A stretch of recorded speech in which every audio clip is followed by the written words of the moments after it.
And this is, She won't be here tonight. and we're live. Good evening. My name is Jeffrey. Thanks to everyone for taking part in the quiet energy work portion of our service. Your cooperation in creating this sacred space is greatly appreciated. Let us begin this evening's service with 3 ohms.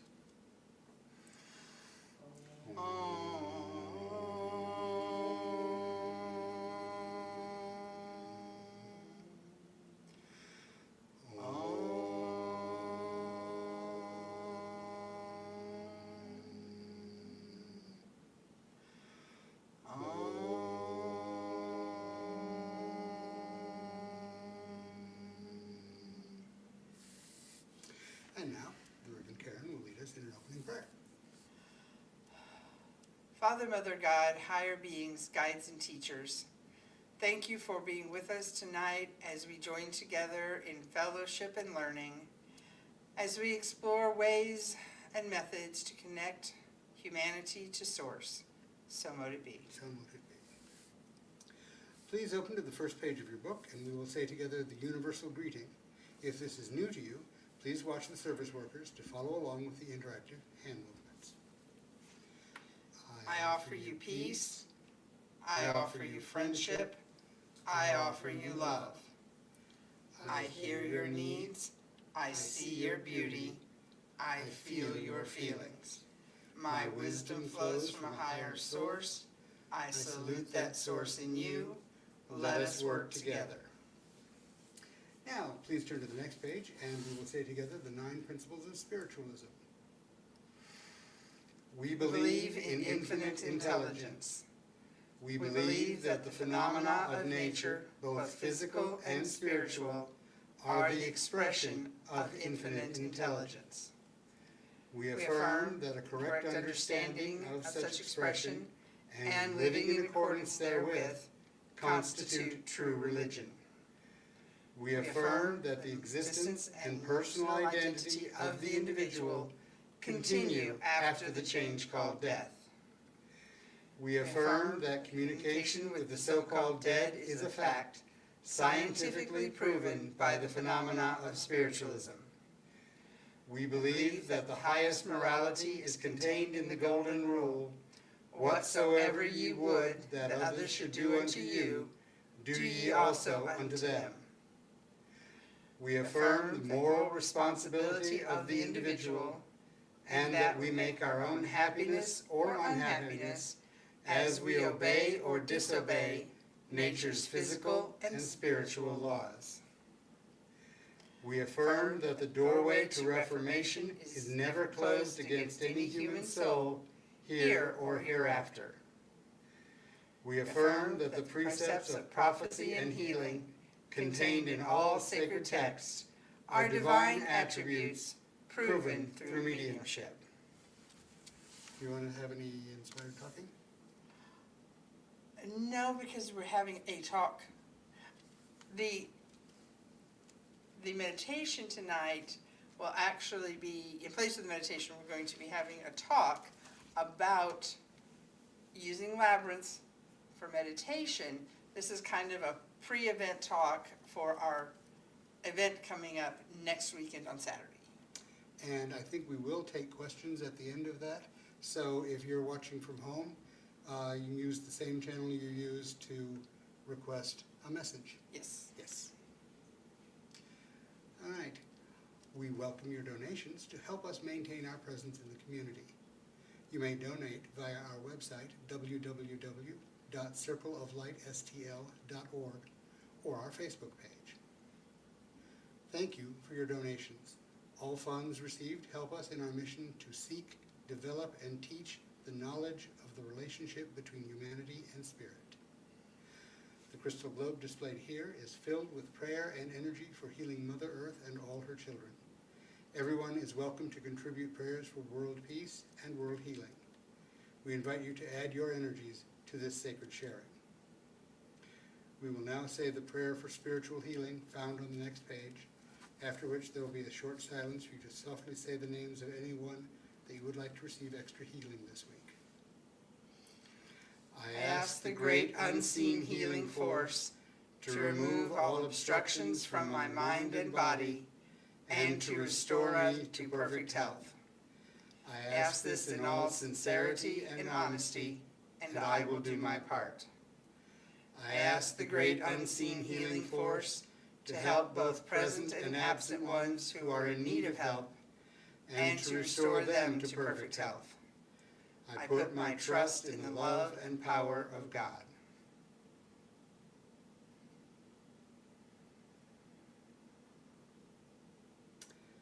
I don't know about you, but I always want to add the entire Middle East to Well, people who need Yeah. peace and healing.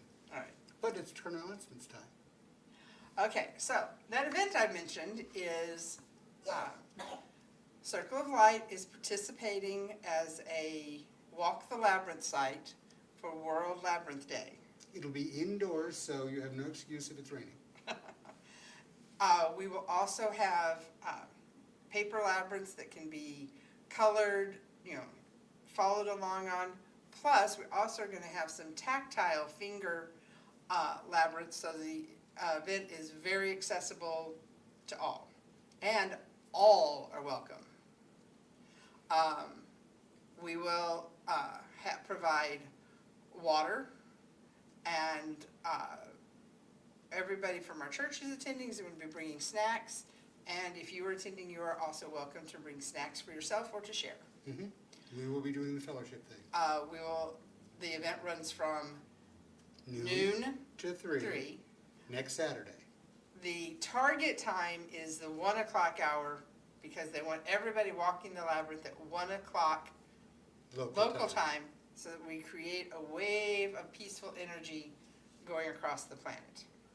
There are groups participating in New Zealand, in England, in North America, South America. Europe is lousy with labyrinths. Yeah.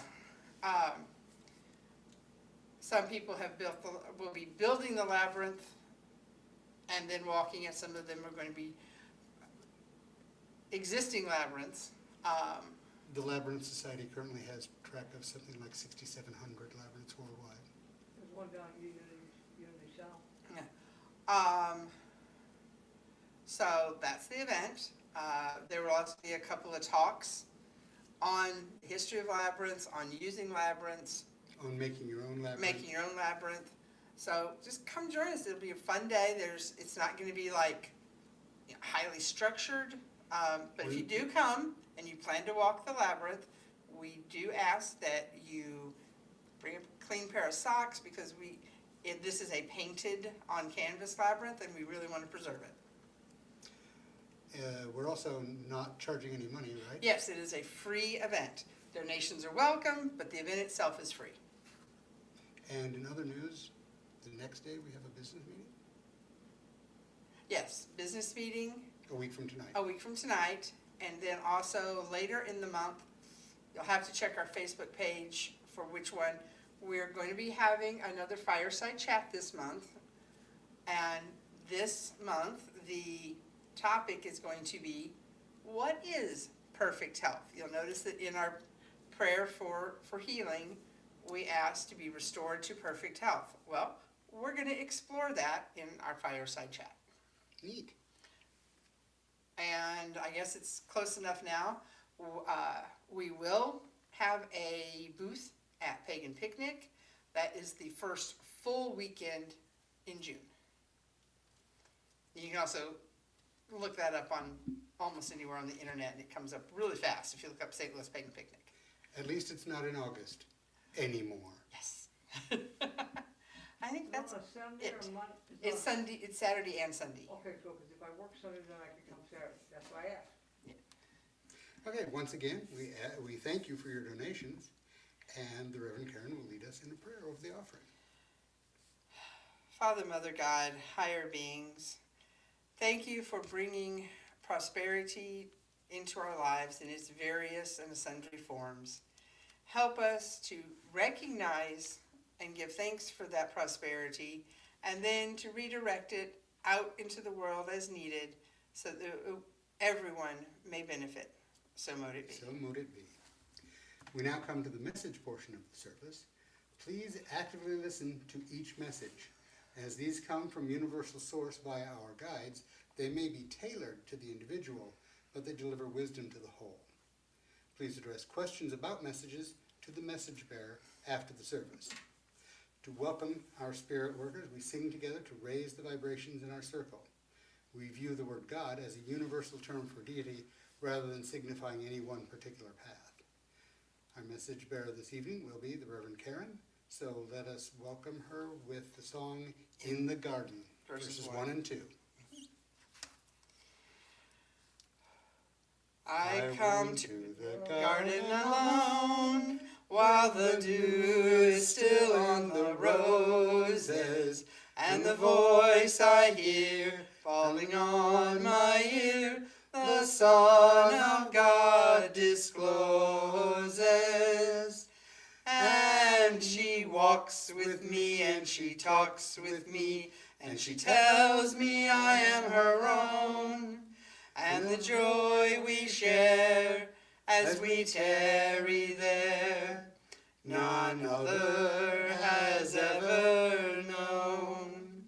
He speaks, and the sound of his voice is so sweet, the birds hush their singing, and the melody that he gave to me within my heart is ringing.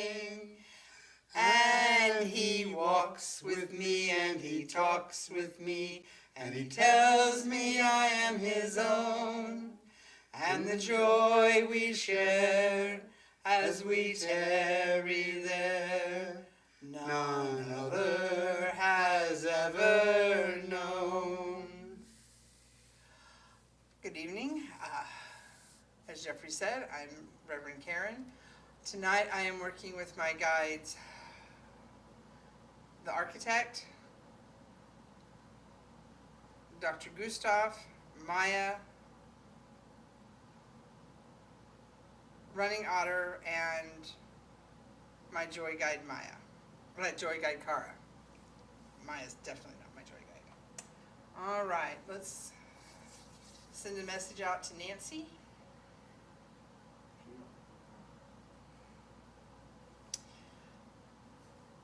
Nancy, I am seeing you standing in the middle of a very, it's kind of an empty room, but it's an empty room in the way a studio is before you bring in all of the equipment. And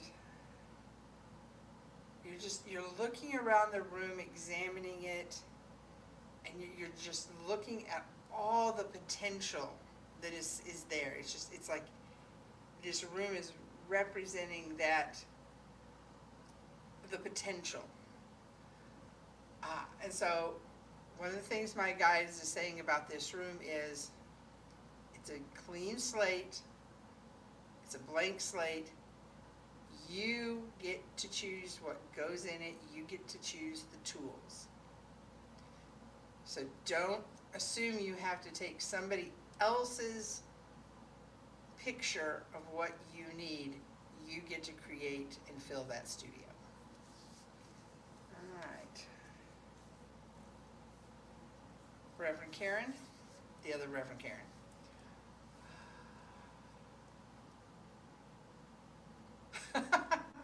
So the image I was given was of the artwork connected with the Alice's Restaurant Massacre. And it's where they're, going through the trash pile. And my guides are telling me that it wasn't the band members, the friends, the good guys that were going through the trash pile. It was the cops. It was the negative influence that sometimes you have to get rid of it, you have to get rid of it, you don't go back and search through it.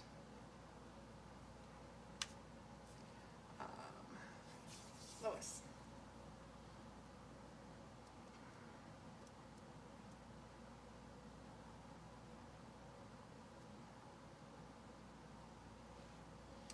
Lois, I am being shown the marquee of a theater. You know, the back when all theaters had those big flashing neon marquees. And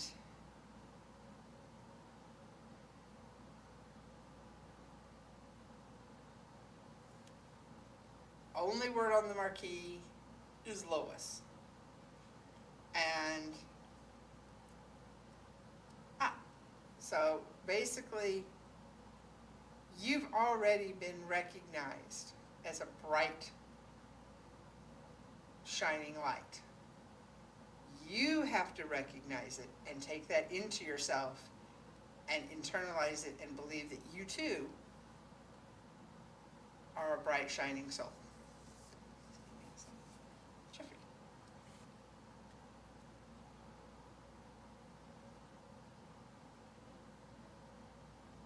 Okay. Joy Guide is coming through strong on this one. They're showing the classic Bugs Bunny scene where he pops up out of the rabbit hole and is looking around, kind of confused, and then he says, I should have taken that right turn at Albuquerque. And yet he still gets out of the rabbit hole and just starts his kind of adventure from there. He's not really bothered that he's apparently in completely the wrong place. So if you're getting to a place where you're like, how did I get here? Don't focus on that so much as, okay, I'm here. Now what am I going to do? I don't see anybody else, so thank you for letting me stand between the worlds. So, now the conversation will be presented by me. Yes, the talk. Your turn to talk. It's my turn to talk. Okay, so we're doing this labyrinth thing. Reverend Karen already touched on the first point of the protocol that I'd like us to follow, which is don't wear your street shoes. Oh, what? Don't wear your street shoes. Okay. The second point is what happens when you're going in and somebody else is coming back out. And there's basically three ways you can try and snidge around past each other. The way I was taught was to put your palm up and... Right or left hand? Seems to be the right. Right hand, okay. And the two of you pivot clockwise around that hand and then move on. It may not be for everyone. I've never had a problem with it myself. And it's done better at the corners.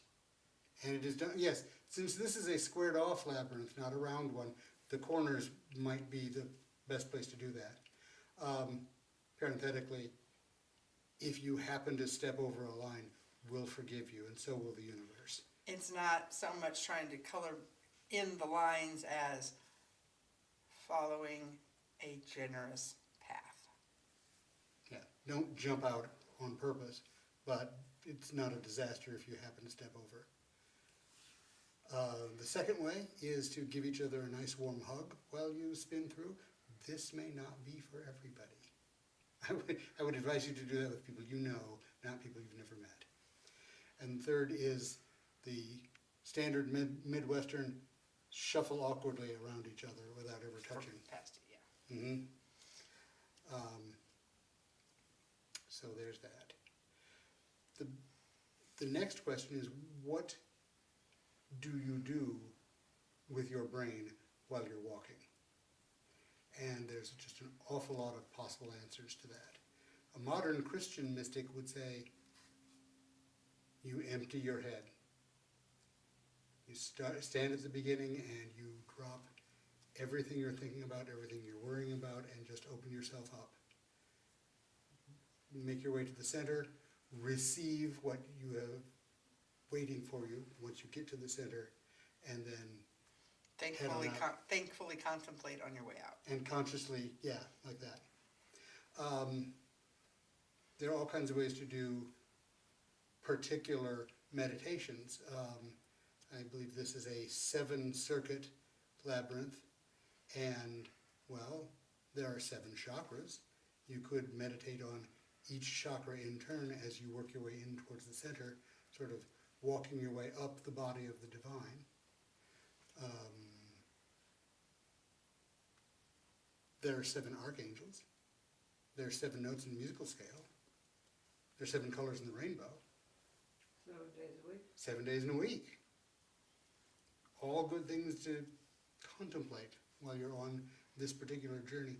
One of my favorites is the very foundational mystery that is the labyrinth, which is the world is not only more complex than you know, it's more complex than you can know, but your part in it, while twisty, is clear. There's no branchings, there's no turns. Once you set your foot on the path, you're going to end up in the middle. And I think that's all I had to say about those. What's the purpose of walking the labyrinth? It's a meditative tool. Yeah, I should have said that first off. Yeah, some people find it very difficult to meditate just by sitting still and emptying their mind. So a labyrinth walk is one of many forms of moving meditation or walking meditations. And the form just helps kind of funnel that energy. You build energy on the way in, and then you can, when you're on the way back out, you keep what energy you need, but you can also be sending energy out to other sources. Give it back to the universe, put it in the globe. It's my opinion, for what that's worth, that we here in the West, in the modern West particularly, Yes. A, have lost sight of basic meditative technology, but B, when we do it, we pay more attention to the mantra than the mudra. We've forgotten how to move, how to be interfacing with the actual real world while we contemplate it. And so this is a way to get around that. I don't get around it so much as Integrate take it head on. Integrate it. Integrate it. Oh, that's a good one. But some people find that if walking a labyrinth is inaccessible, they don't have access to one, maybe it's not physically accessible, it's a small area, it can't be gotten to, that they will do those same meditations while tracing the path with their fingers or tracing one on a piece of paper. So there are many ways to use the form of the labyrinth. There are also, going back to the Greek part of the origins of the labyrinth, the Greeks would use, and the church would use a labyrinth facing, where its entrance exit was facing the outer doors, and that would catch anything that was evil or bad. And so sometimes people will walk a healing labyrinth or walk a labyrinth for healing to use the labyrinth to draw out the negativity. And then, it goes away from them as they exit it. So that's all I can add. It occurred to me that while you were talking that Hindus use moving hand positions, Buddhists use static hand positions, Shakers dance. Oh, there are many, many forms. We mostly just don't and should. And why are we doing this now, and why are we calling it a call for peace? I'm so glad you asked. I have a message here from the Labyrinth Society, which lovely people we will be delighted to join. The Labyrinth Society Call to Peace, issued specifically for this occasion. In light of the overwhelming suffering and division around our world, the Board of Directors of the Labyrinth Society calls our members and friends to walk labyrinths or to offer labyrinth walks with the focused intention to send energetic waves of healing, peace, and comfort to places of tension and conflict. The Labyrinth Society encourages participants to respect the dignity of all earthly life. Now, more than ever, we honor our precious earth and its inhabitants, and we extend our love and compassion, our outreaching voices of bravery, and our vibrant initiatives for peace. This invitation is proved by the Labyrinth Society Board of Directors in continuing to build a global community of peace and compassion through the Labyrinth experience. And it closes with a quote, "The vision must be followed by the venture. It is not enough to stare up the steps. We must step up the stairs." Again, don't stand still. Right. And that, I think, is all that we have to say about that, unless somebody asked a question. Nope, nobody's asked a question yet. If you do have a question that you come up with, you can send it to us through the Facebook page, and we will be glad to answer it via that way. In our own haphazard, stumbling way. And now, since we're done with that, it's time for the Reverend Karen to lead us with a closing prayer. Father, Mother God, higher beings, guides, and teachers, thank you for coming close with us tonight and to help us as we explore this pathway for connection and bring us all back together next weekend and throughout the week. So mote it be. So mote it be. Thank you all for being in our circle of light. Please stand with us in unity as we sing together, "Let There Be Peace on Earth."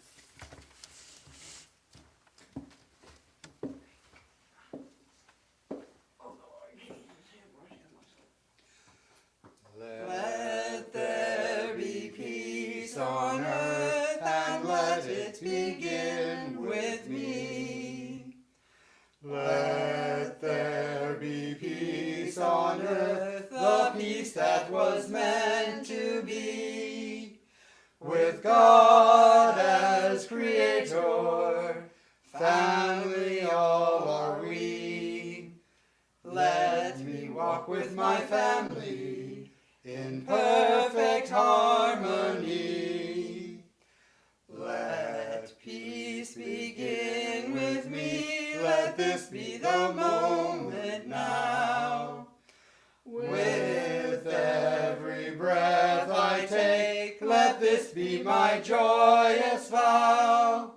To take each moment and live each moment in peace eternally. Let there be peace on earth, and let it begin with me. Hugs to everyone. What's it, only 6:30? Or is my watch wrong?